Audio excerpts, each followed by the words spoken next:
Welcome to our channel. Today we how to authorize with Android deep links for OAuth callbacks. Quick tutorial step by step clearly. To authorize with Android deep links for OAuth callbacks, begin by setting up your OAuth application. Ensure you have the correct redirect URI configured in your OAuth provider's settings. Create a deep link URI scheme in your Android app's manifest file. This will help the app to handle incoming intents.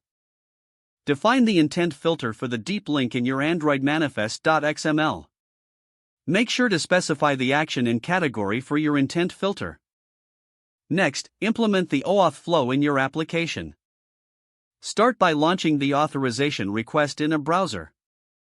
Use the correct URL that includes your client ID and redirect URI.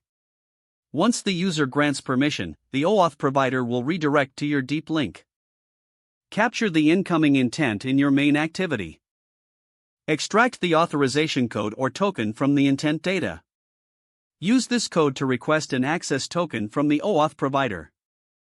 Make an HTTP request to the token endpoint, including the required parameters.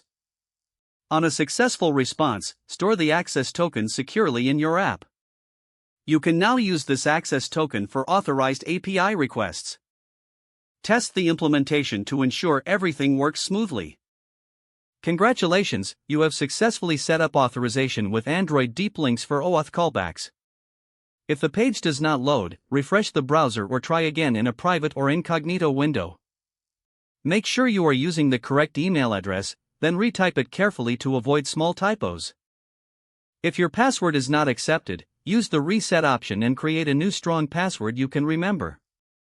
Check your spam folder for verification or security emails, then complete any requested confirmation steps. Enable two-factor authentication if available to improve account security and reduce unauthorized access risk. After signing in, review your profile details so your contact information and settings are accurate and current. If you see an error message, note it down and try again after restarting your device and internet connection. Log out when you finish, especially on shared devices, to keep your account and payment information secure. If the page does not load, refresh the browser or try again in a private or incognito window. Make sure you are using the correct email address, then retype it carefully to avoid small typos. Don't forget to like this video and subscribe to our channel for more step-by-step tech guides.